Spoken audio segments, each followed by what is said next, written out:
Hola a todos, espero que se encuentren muy bien. En esta sesión vamos a iniciar con el tema de electrostática en la materia y hoy vamos a ver polarización y cargas de polarización. De acuerdo al comportamiento electrostático de los materiales, los podemos clasificar en dos tipos. Uno de ellos son los conductores, que ya hemos visto que cuando se sumergen en un campo eléctrico externo, el conductor tiene cargas libres, las cuales se van a desplazar hasta la superficie del conductor.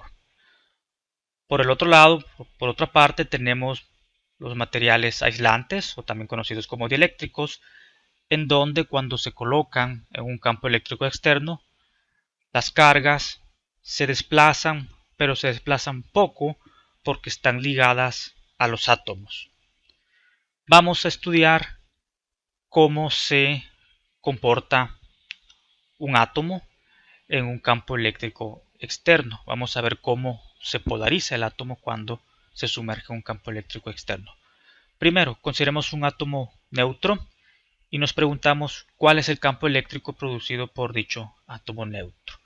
Vamos a modular el átomo como el núcleo del átomo como una carga puntual positiva, y los electrones, la nube de electrones, lo vamos a ver como una esfera de carga total menos Q, por supuesto, para que sea un átomo neutro, y la carga se distribuye de forma uniforme en el volumen de la esfera de electrones. Si nos preguntamos cuál es el campo eléctrico a una distancia, o sea, afuera del átomo, podemos hacerlo por superposición. O sea, el campo es igual al producido por el núcleo, por la carga puntual, y más el campo producido por la nube de electrones. Como ya sabemos, el campo de una esfera con densidad ρ uniforme es equivalente a una carga puntual con toda la carga concentrada en el centro de la esfera, y por lo tanto, como en este caso la carga total de la nube de electrones es igual en magnitud al núcleo, podemos deducir que el campo eléctrico afuera de un átomo neutro es igual a cero, y lo mismo para el potencial eléctrico. Ahora vamos a sumergir este átomo neutro en un campo eléctrico uniforme. ¿Y qué es lo que va a ocurrir? El núcleo, al ser positivo, se va a desplazar en la dirección del campo eléctrico, y la nube de electrones se va a desplazar en dirección contraria del campo eléctrico, en este caso hacia abajo. Si ahora nos preguntamos cuál es el campo producido por este átomo polarizado, o sea, un átomo polarizado es aquel en donde se ha distribuido su carga eléctrica. A eso nos referimos con polarizar, significa orientar, distribuir la carga eléctrica. Para el caso de este átomo polarizado, si queremos saber el campo eléctrico, digamos en este punto en el espacio, nuevamente lo podemos hacer por superposición. Aquí vemos sin embargo que, como ya no coincide la posición del núcleo con el centro de la nube de electrones, ya el campo eléctrico no va a ser cero. Entonces lo vamos a hacer nuevamente por superposición. El campo eléctrico en este punto va a ser el campo eléctrico de esta carga puntual positiva más el campo eléctrico de esta esfera con densidad ρ uniforme, que es equivalente a tener toda la carga concentrada en el centro, que estaría por aquí. Por lo tanto, podemos ver que el sistema equivalente a este átomo polarizado es igual a un dipolo eléctrico, o sea, un sistema compuesto de dos cargas puntuales de signos opuestos. Esto es igual a un dipolo, y vamos a considerar un dipolo ideal. Como estamos tomando distancias mucho mayores que el átomo, vamos a decir que el átomo polarizado es una fuente ideal de dipolo eléctrico, en donde ya hemos visto cuál es el potencial que éste genera. Dado el momento dipolar P, podemos calcular el potencial eléctrico en este punto por esta expresión. Esta expresión considera una orientación arbitraria del dipolo. Lo único que asume es que el origen del sistema de coordenadas está donde se ubica el dipolo. Entonces es este p.r, la dirección del vector posición, sobre 4πε0 y la distancia al cuadrado. Podemos sacar el menos el gradiente del potencial eléctrico y encontrar del potencial eléctrico V y encontrar el campo eléctrico. Y esto que tenemos aquí, igual ya lo hemos visto. Aquí se está considerando que el dipolo está orientado en Z y estamos utilizando coordenadas esféricas. ¿Qué podemos decir de el momento dipolar P? Hemos visto que el momento dipolar se define como Q por D. Para este caso del átomo polarizado decimos que tenemos un dipolo inducido.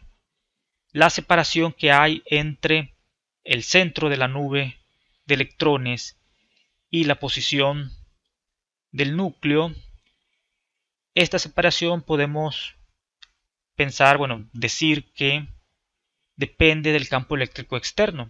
O sea, si nosotros aumentamos el campo eléctrico, esta separación es mayor, separa más en la nube de electrones con el núcleo. De hecho, en el caso extremo, donde la magnitud del campo eléctrico externo es muy alta, el átomo se puede ionizar, se puede separar el núcleo de los electrones. Entonces vamos para casos en donde el campo eléctrico es muy pequeño, el momento dipolar de este dipolo inducido, de este átomo polarizado, es linealmente proporcional al campo eléctrico externo. Y la constante de proporcionalidad alfa se le conoce como la polarizabilidad atómica.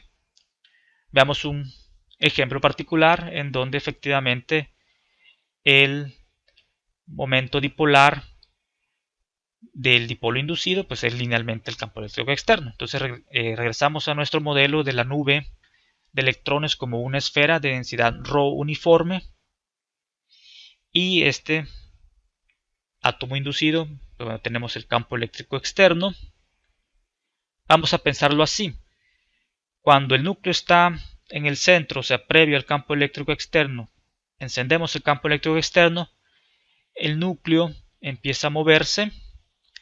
Sabemos que dentro de esta esfera de densidad ρ, el campo eléctrico que produce la esfera es lineal con la distancia hacia el centro. Es la expresión que tenemos acá a la derecha. O sea, el campo eléctrico dentro de la nube de electrones es igual a K, Q por R sobre el radio de la nube al cubo. O sea, este R mayúscula es el radio de la nube. Esto ya lo hemos calculado con ley de Gauss.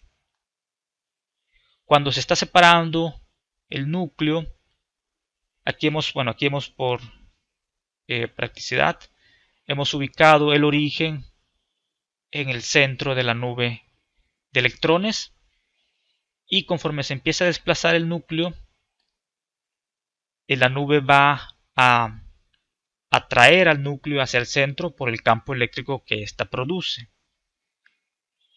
Conforme se aleja el núcleo, pues va aumentando la magnitud de esta fuerza de atracción, y va a llegar el punto en donde el campo eléctrico externo ya es, mejor dicho, el campo eléctrico de la nube es igual al externo. O sea, el externo se enciende, es un valor constante, o sea, no se cambia en el tiempo y queda constante.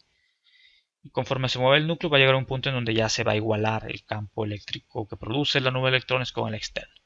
Cuando eso ocurre se dice que se llega a un equilibrio electrostático y ya queda polarizado, fijo el átomo. En equilibrio, por lo tanto, podemos decir que el campo eléctrico externo es igual al campo eléctrico que produce la nube de electrones sobre el núcleo en la posición D.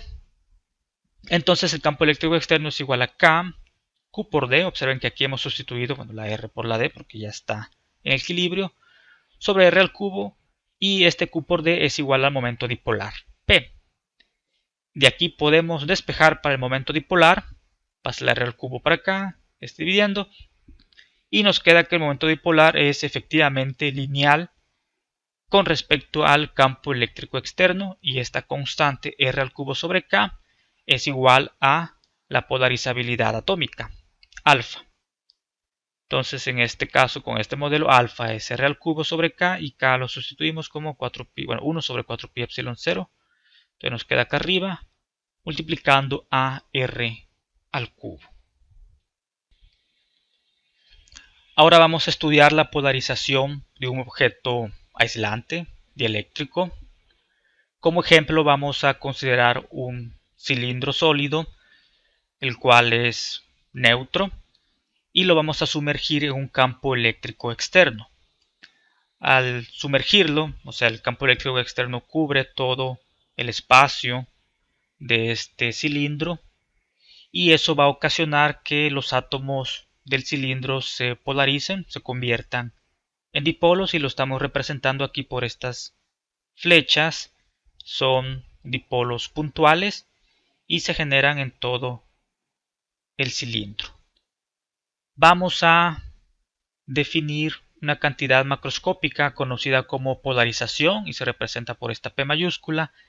La polarización es la densidad volumétrica de dipolos, o sea, es el momento dipolar por unidad de volumen.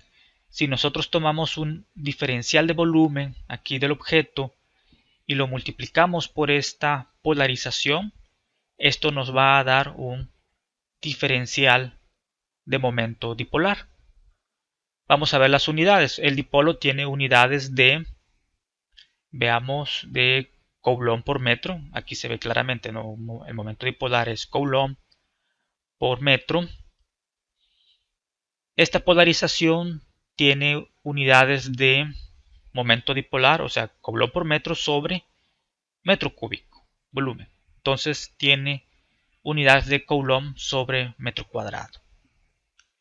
Vean el parecido cuando utilizamos Coulomb para calcular el campo eléctrico, el potencial eléctrico, y tenemos una distribución de carga volumétrica ρ.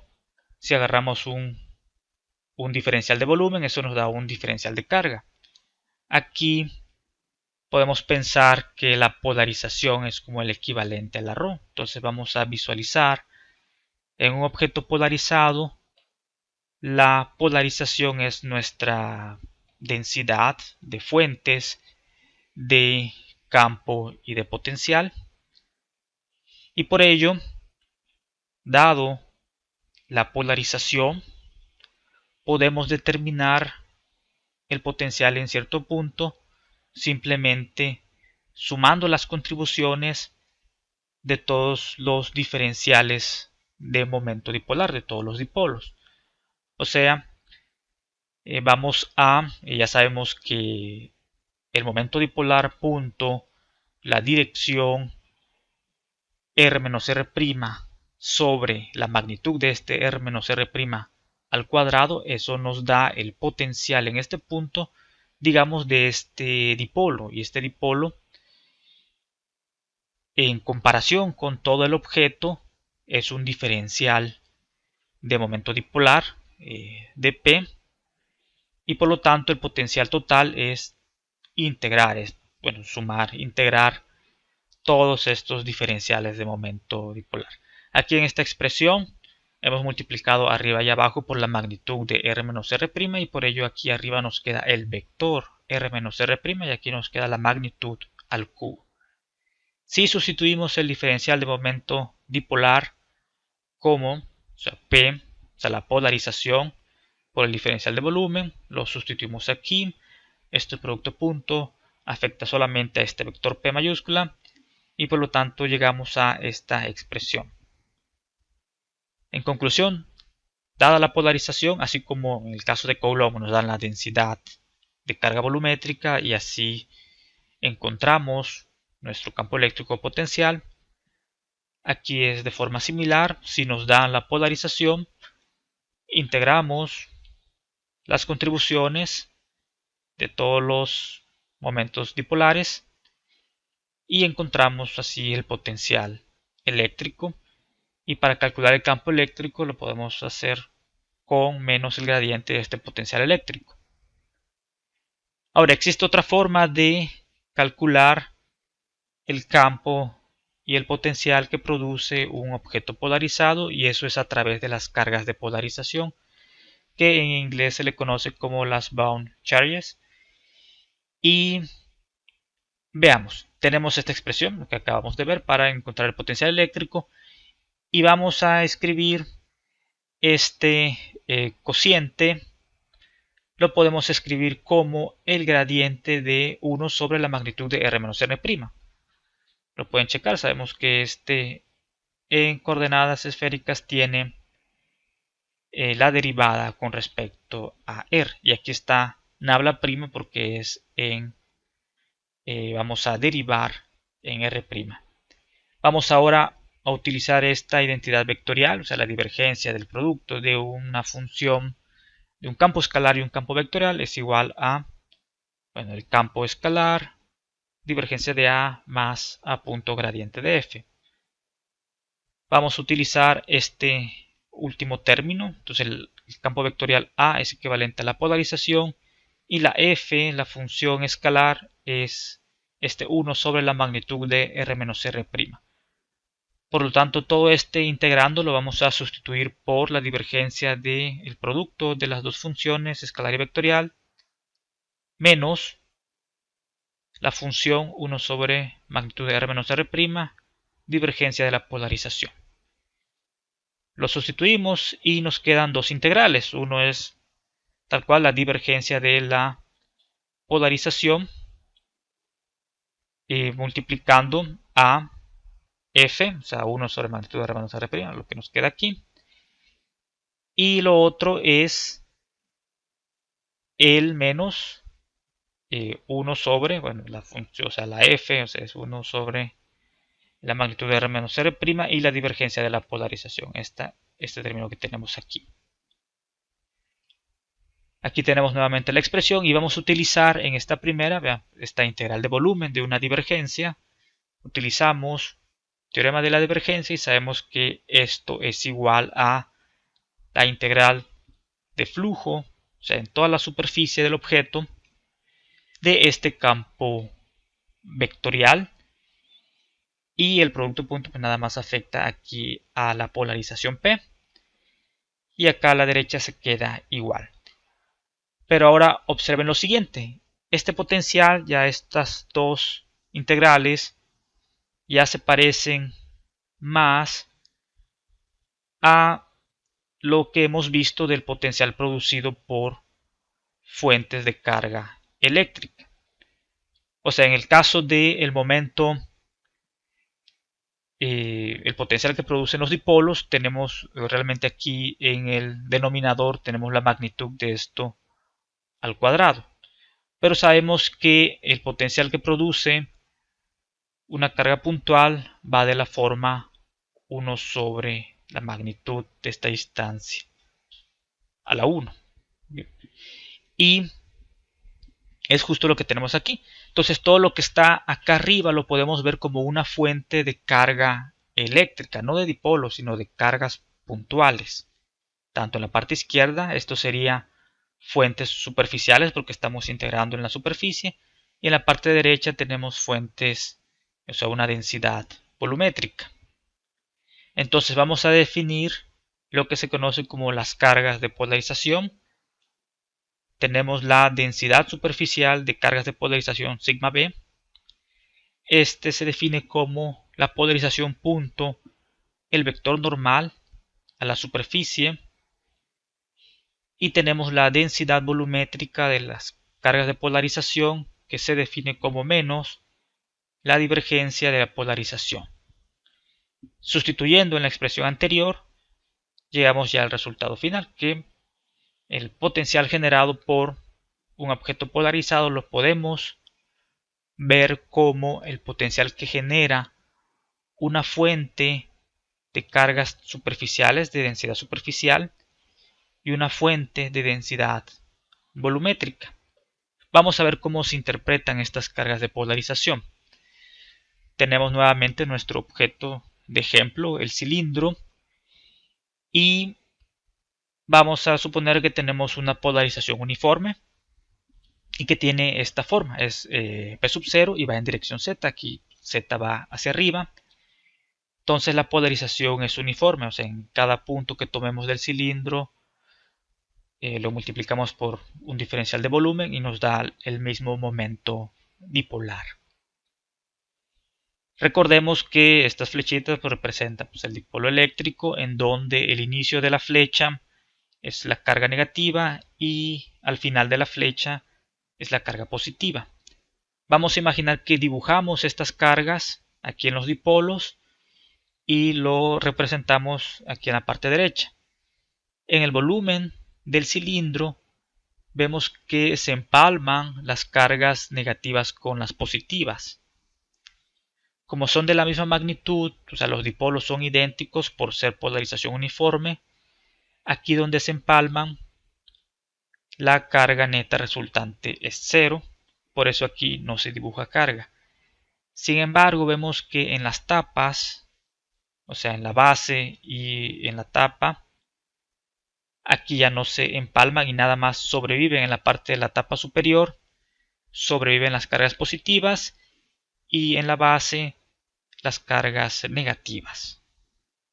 Por lo que si nada más visualizamos, si tenemos un visor de carga eléctrica, lo que vamos a ver es algo como acá a la derecha. Vamos a ver un disco con densidad de carga superficial positiva y un disco aquí abajo con densidad de carga superficial negativa.